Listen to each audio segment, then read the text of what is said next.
ನನಗಿರ್ತಕ್ಕಂಥ ಸಮಸ್ಯೆ ಇತ್ತು. ಸಮಸ್ಯೆ ಹೆಸರು ರೆಟಿನೈಟಿಸ್ ಪಿಗ್ಮೆಂಟೋಸಾ ಅಂತ.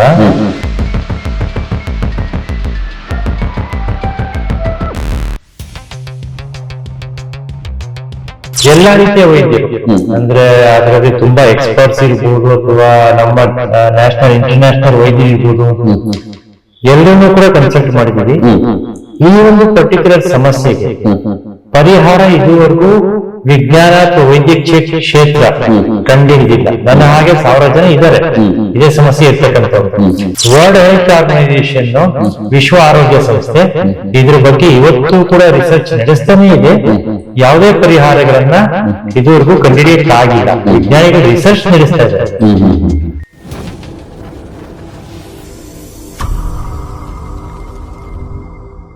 ನಮಸ್ಕಾರ. ರಾಜಾ ಶ್ರೀನಿವಾಸ್ ಸನ್ನಿಧಿ ಅವರು ಈಗ ಪ್ರಸ್ತುತ ದೇವನಹಳ್ಳಿಯಲ್ಲಿ ಅವ್ರದ್ದೇ ಆದ ವೃತ್ತಿ ಮಾಡಿಕೊಂಡಿದ್ದಾರೆ. ಮೂಲ ಅವರು ವೈಟ್ ಫೀಲ್ಡ್ ಅವರು. ನಿನ್ನೆ ಒಂದು ಸರಿ ಚರ್ಚೆ ನಡೀತಾ ಇದ್ದಾಗ ನನ್ನ ಮೈ ಮೇಲೆ ಮಹಾಕಾಳಿ ಬರ್ತಾಳೆ, ನನ್ನ ಮೈ ಮೇಲೇ ಇದ್ದಾಳೆ ಅಂತ ಹೇಳಿ ನಮಗೂ ಅವ್ರಿಗೂ ಕೂಡ ಸಾಫ್ಟ್ ಕಾರ್ನರಲ್ಲಿ ಉಪಯುಕ್ತವಾದ ಮಾಹಿತಿಯನ್ನು ಡಿಸ್ಕಷನ್ ಮಾಡಿದ್ವಿ. ಅದು ಮಾಡ್ತಾ ಇದ್ದ ಹಾಗೆಯೇ ನಾನೊಂದು ಪ್ರಶ್ನೆಯನ್ನು ರೈಸ್ ಮಾಡಿದೆ.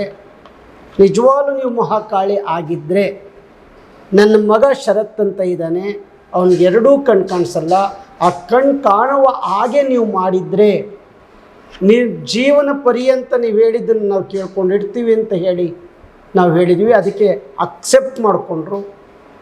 ಎಷ್ಟು ಪ್ರಾಮಾಣಿಕತೆ ಇದೆ ರಾಜಾ ಶ್ರೀನಿವಾಸ್ ಸನ್ನಿಧಿಯವರಲ್ಲಿ ಅಂದರೆ, 4 ಗಂಟೆಗೆ ನಾನು ಬರ್ತೀನಿ, 4 ಗಂಟೆಗೆ ಪಕ್ಕ ಬಂದಿದ್ದಾರೆ.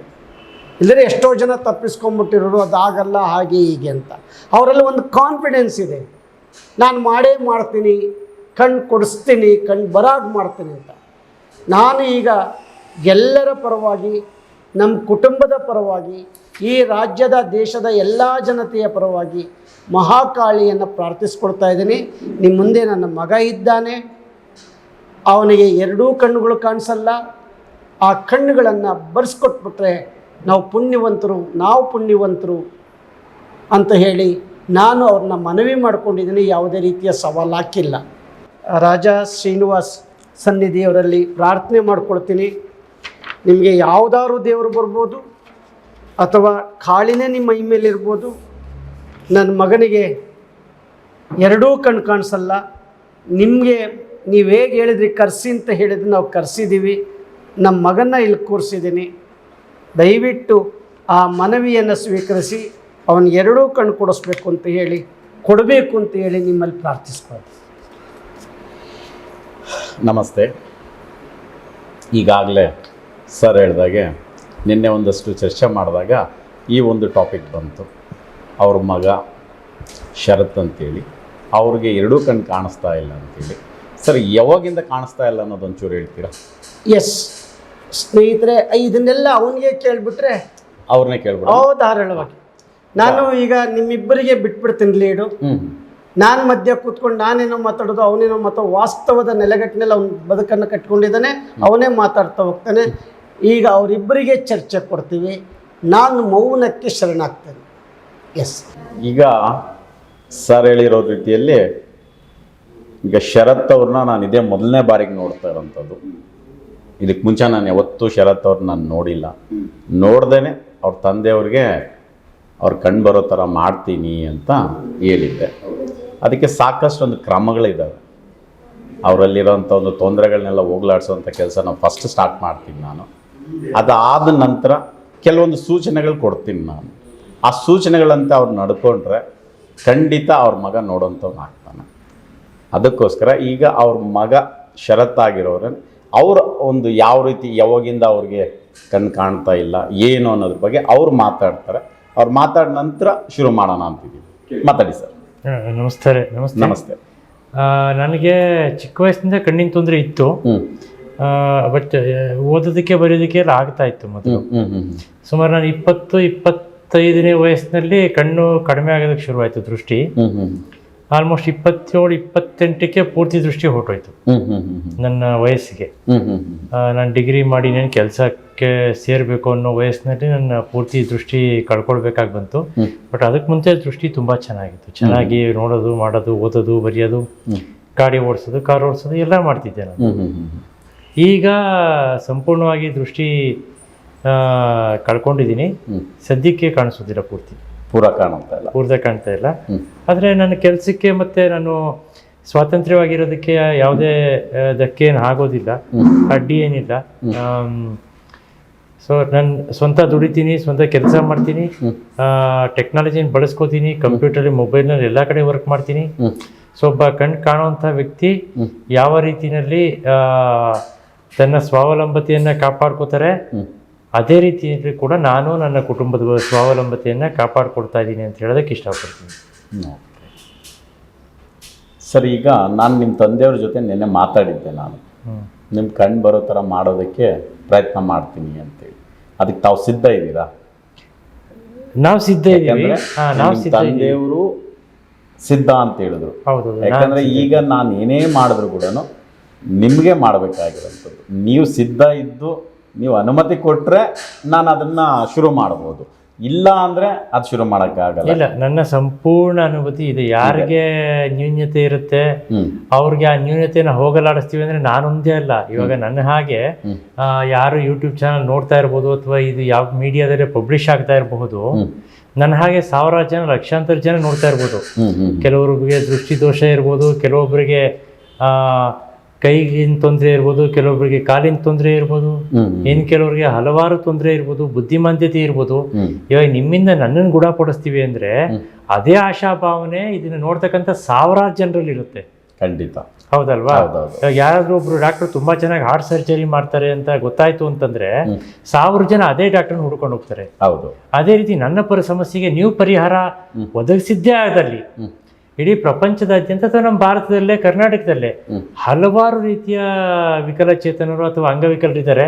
ಅವರೆಲ್ಲರಿಗೂ ನೀವು ದಾರಿದೀಪ ಆಗಬಹುದು, ಎಲ್ಲರೂ ಕೂಡ ಬದುಕು ಕಟ್ಕೊಳ್ಳೋದಕ್ಕೆ ಸಹಾಯ ಆಗ್ಬೋದಲ್ವಾ? ಸೊ ಇದು ನನ್ನೊಬ್ಬನ ಪ್ರಶ್ನೆ ಅಲ್ಲ, ಇಡೀ ಒಂದು ಅಂಗವಿಕಲ ಸಮುದಾಯದ ಪ್ರಶ್ನೆನೇ ಆಗಬಹುದು ಇದು, ವೈಯಕ್ತಿಕವಾಗಿ ತಗೊಳ್ಳೋದ್ರ ಬದಲು. ನಿಜ. ಆದರೆ ಈಗ ನಾನು ನಿಮ್ಮ ಮೇಲೆ ನಿಮ್ಮ ಅನುಮತಿ ತಗೊಂಡು ನಾನು ನಿಮಗೆ ಮಾಡ್ತೀನಿ. ಈ ಎಲ್ಲರದು ಅಂದಾಗ ಏನಾಗುತ್ತೆ ಅಂದರೆ ಒಬ್ಬೊಬ್ರಿಗೊಂದೊಂದು ರೀತಿ ಇರುತ್ತೆ. ಈಗ ನಾನು ನಿಮಗೆ ಏನಿದೆ ಅದನ್ನು ನಾನು ಗ್ರಹಿಸಿರೋದ್ರಿಂದ ನಾನು ಮಾಡ್ತಾ ಇದ್ದೀನಿ. ನಾನಂದರೆ ನನ್ನಲ್ಲಿರೋಂಥ ಮಹಾಕಾಳಿ ಮಾಡ್ತಾ ಇರೋಂಥದ್ದು. ನಾನು ಅಂದರೆ ರಾಜ ಶ್ರೀನಿವಾಸ್ ಸನ್ನಿಧಿಯಾಗಲ್ಲ ನಾನು ನಿಮಗೆ ಮಾಡ್ತಾ ಇರೋಂಥದ್ದು. ನನ್ನಲ್ಲಿರೋಂಥ ಮಾತೆ ಮಹಾಕಾಳಿಯಿಂದ ನಿಮಗೆ ಒಂದು ದೃಷ್ಟಿ ಪುನಃ ಬರೋ ರೀತಿ ಕಾರ್ಯ ಆಗುತ್ತೆ. ನೀವು ಚಿಂತೆ ಮಾಡೋ ಅವಶ್ಯಕತೆನೇ ಇಲ್ಲ. ಮೊದಲಿನಂತೆ ನೀವು ಹೇಳಿದ್ರಲ್ಲ 25-26 ನೋಡ್ತಾ ಇದ್ರಿ ಅಂತೇಳಿ, ಅದು ಪುನಃ ನೀವು ನೋಡ್ತೀರಾ. ಈಗ ತಮ್ಮ ವಯಸ್ಸು ಏನಂತ ತಿಳ್ಕೊಳ್ಬೋದು? ನನಗೆ 37 ವರ್ಷ. 37 ವರ್ಷ. ನೀವು ಚಿಂತೆ ಮಾಡಬೇಡಿ, ಪುನಃ ನೀವು ನೋಡೋಂತ ಆಗ್ತೀರಾ. ಸೊ ಅಂದರೆ ನನಗೆ ಮತ್ತೆ ನಿಮ್ಮ ಪ್ರಕಾರ ದೃಷ್ಟಿ ಬರುತ್ತೆ? ಖಂಡಿತ ಬರುತ್ತೆ. ಸೊ ನೀವು ನನಗೆ ಏನು ತಮ್ಮ ಮಹಾಕಾಳಿ ಅಥವಾ ದೇವರ ಒಂದು ಕೃಪೆ ಏನಿರುತ್ತೆ, ಅಥವಾ ತಾವು ನನಗೆ ಏನು ಬದಲಾವಣೆಗಳನ್ನ ಮಾಡ್ತೀರಾ, ಅದರ ಮುಖಾಂತರ ನಾನು ನಾಳೆ ಬೆಳಗ್ಗೆ ಸೂರ್ಯೋದಯವನ್ನು ನೋಡೋದಕ್ಕೆ ಸಾಧ್ಯ ಇದೆ ಅಂತ ಹೇಳ್ತಾ ಇದ್ದೀರಾ? ನಾಳೆ ಬೆಳಿಗ್ಗೆನೆ ಜರಗಲ್ಲ ಅದು, ಅದಕ್ಕೊಂದು ಪ್ರೊಸೀಜರ್ ಇದೆ. ಅದರ ಪ್ರಕಾರ ನಿಮಗೆ ದೃಷ್ಟಿ ಪುನಃ ಬರುತ್ತೆ. ಹೇಗೆ, ಎಷ್ಟು ದಿನ ಬರುತ್ತೆ ಅದನ್ನು ನಾನು ಹೇಳ್ತೀನಿ. ಅದಕ್ಕೊಂದು ಕ್ರಮ ಇದೆ. ಈಗ ನಾನು ನಿಮ್ಮಲ್ಲಿರೋಂಥ ಒಂದು ತೊಂದರೆಗಳನ್ನ ತೆಗೆದಾದ ಮೇಲೆ ನಾನು ಕೆಲವೊಂದು ಸೂಚನೆಗಳು ಕೊಡ್ತೀನಿ. ಆ ಸೂಚನೆಗಳಂತೆ ನೀವು ಪುನಃ ಈಗೇನು ಕಣ್ಣಿನ ವೈದ್ಯರು ಇರ್ತಾರಲ್ಲ ಅವರಲ್ಲಿ ಒಂದು ಸರಿ ಸಂಪರ್ಕ ಮಾಡಿ. ಈ ಮೊದಲು ನೀವು ಮಾಡಿದ್ದೀರ? ಇದಕ್ಕೆ ಮುಂಚೆ ಎಲ್ಲ ನನಗಿರ್ತಕ್ಕಂಥ ಸಮಸ್ಯೆಯ ಹೆಸರು ರೆಟಿನೈಟಿಸ್ ಪಿಗ್ಮೆಂಟೋಸಾ ಅಂತ. ಎಲ್ಲ ರೀತಿಯ ವೈದ್ಯರು, ಅಂದರೆ ಅದರಲ್ಲಿ ತುಂಬ ಎಕ್ಸ್ಪರ್ಟ್ಸ್ ಇರ್ಬೋದು, ಅಥವಾ ನಮ್ಮ ನ್ಯಾಷನಲ್ ಇಂಟರ್ನ್ಯಾಷನಲ್ ವೈದ್ಯರು ಇರ್ಬೋದು, ಎಲ್ಲರನ್ನೂ ಕೂಡ ಕನ್ಸಲ್ಟ್ ಮಾಡಿದ್ದೀವಿ. ಈ ಒಂದು ಪರ್ಟಿಕ್ಯುಲರ್ ಸಮಸ್ಯೆಗೆ ಪರಿಹಾರ ಇದುವರೆಗೂ ವಿಜ್ಞಾನ ಅಥವಾ ವೈದ್ಯಕೀಯ ಕ್ಷೇತ್ರ ಕಂಡಿಡಿದಿಲ್ಲ. ನನ್ನ ಹಾಗೆ 1000 ಜನ ಇದ್ದಾರೆ ಇದೇ ಸಮಸ್ಯೆ ಇರ್ತಕ್ಕಂಥವ್ರು. ವರ್ಲ್ಡ್ ಹೆಲ್ತ್ ಆರ್ಗನೈಸೇಷನ್, ವಿಶ್ವ ಆರೋಗ್ಯ ಸಂಸ್ಥೆ ಇದ್ರ ಬಗ್ಗೆ ಇವತ್ತು ಕೂಡ ರಿಸರ್ಚ್ ನಡೆಸ್ತಾನೇ ಇದೆ. ಯಾವುದೇ ಪರಿಹಾರಗಳನ್ನ ಇದುವರೆಗೂ ಕಂಡುಹಿಡಿಯಕ್ಕಾಗಿಲ್ಲ. ವಿಜ್ಞಾನಿಗಳು ರಿಸರ್ಚ್ ನಡೆಸ್ತಾ ಇದ್ದಾರೆ. ಸೊ ವೈಜ್ಞಾನಿಕವಾಗಿ ಹೌದು ಇದಕ್ಕೆ ಪರಿಹಾರ ಖಂಡಿತ ವೈದ್ಯಕೀಯ ಕ್ಷೇತ್ರದಲ್ಲಿ ಇಲ್ಲ. ನೀವು ಒಂದು ಮಧ್ಯದಲ್ಲಿ ಒಂದು ಮಾತು ಹೇಳಿದ್ರಿ, ತಮ್ಮ ಪ್ರಯತ್ನ ತಾವು ಮಾಡ್ತೀವಿ, ನಂತರ ಡಾಕ್ಟರ್ನ ಕನ್ಸಲ್ಟ್ ಮಾಡಬೇಕು ಅಂತ. ಡಾಕ್ಟರ್ಗಳು ಆಲ್ರೆಡಿ ಕೈ ತೊಳ್ಕೊಂಡಿದ್ದಾರೆ. ಏನಾದರೂ ಉಳಿದಿದ್ದು ಮಾಡಬೇಕು ಅಂದ್ರೆ ತಮ್ಮ ಕೈಯಿಂದ ಮಾತ್ರನೇ ಆಗಬೇಕೇ ಹೊರತು ಮತ್ತೆ ನಾವು ಡಾಕ್ಟರ್ನ ಮಧ್ಯೆ ಕರ್ಕೊಂಬರಕ್ಕಾಗಲ್ಲ. ಯಾಕೆಂದ್ರೆ ಡಾಕ್ಟರ್ ಅವರ ಜವಾಬ್ದಾರಿಯನ್ನು ಆಲ್ರೆಡಿ ಕಳ್ಕೊಂಡಿದ್ದಾರೆ. ವೈಜ್ಞಾನಿಕವಾಗಿ ಅದಕ್ಕೆ ಪರಿಹಾರ ಇಲ್ಲ. ಇಟ್ಸ್ ಏನೋ ಫುಲ್ ಅಂಡ್ ಫೈನಲ್ ಪೀರಿಯಡ್. ಆದ್ರೆ ಮುಗೀತು ವ್ಯವಹಾರ, ಬರಲ್ಲ ಅಂತ ಹೇಳ್ಬಿಟ್ಟಿದ್ದಾರೆ. ಇಲ್ಲ 100% ಆಗೋದಿಲ್ಲ. ಇವಾಗ ತಾವು ದೈವಾಂಶ ಸಂಭೂತರು, ತಮ್ಮಿಂದ ಪರಿಹಾರ ಮಾತ್ರ ಸಾಧ್ಯ ಆಗೋದಿದ್ರೆ ಗೊತ್ತಿಲ್ಲ. ಈಗಿನ ಪರಿಸ್ಥಿತಿ ಸದ್ಯಕ್ಕಿಲ್ಲ. ಸದ್ಯಕ್ಕೆ ವೈಜ್ಞಾನಿಕ ಕ್ಷೇತ್ರದಲ್ಲಿ ಇದಕ್ಕೆ ಪರಿಹಾರ ಅಂತೂ 100% ಇಲ್ಲ. ಆದರೆ ಏನಾದ್ರೂ ಪರಿಹಾರ ಕಂಡುಹಿಡಿಯೋದಾದ್ರೆ ತಮ್ಮಿಂದ ಮಾತ್ರ ಸಾಧ್ಯ ಅನ್ನೋದಾದ್ರೆ ಆ ಪ್ರಯತ್ನವನ್ನು ನಾವು ಮಾಡ್ಬೋದು. ಈಗ ಖಂಡಿತ ನಾನು ನಿಮ್ಮಲ್ಲಿರೋಂಥ ತೊಂದರೆಗಳನ್ನೆಲ್ಲ ತೆಗೆದಾದ ಮೇಲೆ ನೀವು ತೊಂದರೆಗಳಿಂದ ದೂರ ಆಗ್ತೀರ, ತಿಳ್ಕೊಳ್ಳಿ. ತೊಂದರೆಗಳಿಂದ ದೂರ ಆದಮೇಲೆ ನಿಮ್ಮಲ್ಲಿ ಏನು ನೀವು ಡಾಕ್ಟರ್ ಹೇಳಿರೋ ಥರ ಏನು ಮೆಡಿಕಲ್ ಟರ್ಮ್ ಹೇಳಿದ್ರಿ, ಆ ಮೆಡಿಕಲ್ ಟರ್ಮ್ ನನಗೆ ಗೊತ್ತಿಲ್ಲ. ಸೊ ಹಾಗಾಗಿ ಆ ಮೆಡಿಕಲ್ ಟರ್ಮಿಂದ ಡಾಕ್ಟರ್ಸ್ ಆಗಲ್ಲ ಅಂತ ಕೈ ತೊಳ್ಕೊಂಡಿರೋಂಥವ್ರು, ನಾನು ನಿಮ್ಮಲ್ಲಿರೋ ತೊಂದರೆಗಳು ದೂರ ಮಾಡಾದ ಮೇಲೆ ಪುನಃ ನಿಮಗೆ ದೃಷ್ಟಿ ಬಂದ ನಂತರ ಇದು ವಿಜ್ಞಾನಕ್ಕೆ ಚಾಲೆಂಜ್ ಥರ ಇರುತ್ತೆ.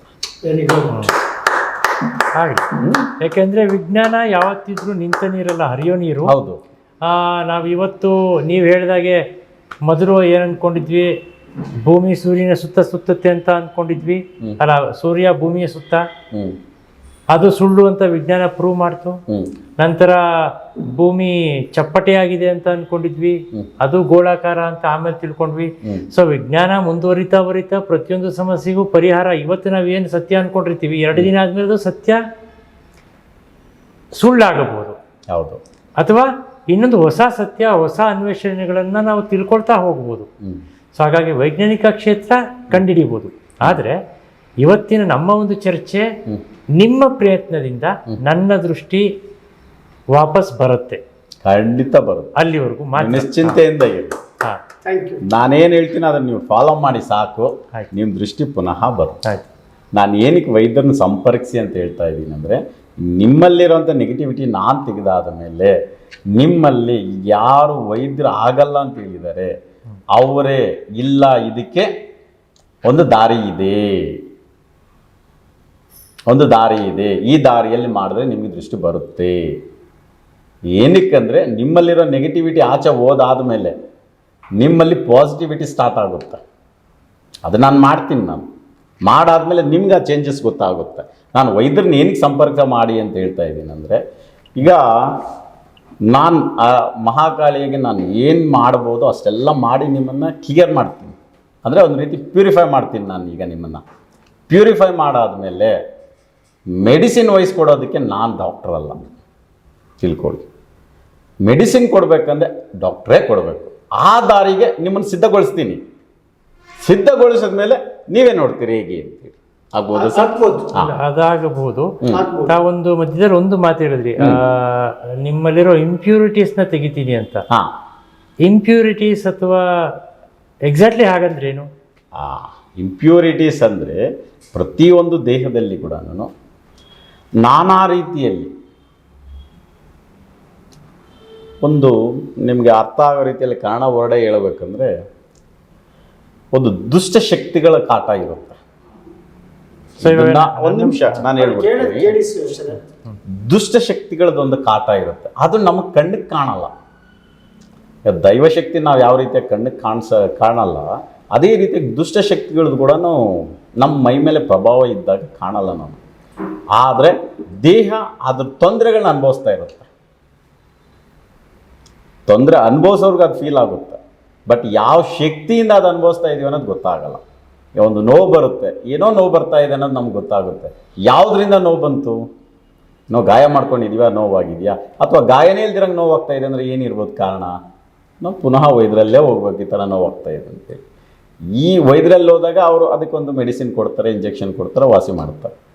ಇನ್ನು ನಾನು ಹೇಳ್ತಾ ಇರೋಂಥದ್ದು ದೇಹದಲ್ಲಿ ಇನ್ನೂ ಹಲವಾರು ವೈದ್ಯರು ಸರಿಪಡಿಸೋಕ್ಕಾಗದೇ ಇರೋಂಥ ತೊಂದರೆಗಳಿರ್ತವೆ. ತೊಂದರೆಗಳಂದರೆ ಈ ದುಷ್ಟಶಕ್ತಿಗಳು ಕೊಡುವಂಥ ಕಾಟ.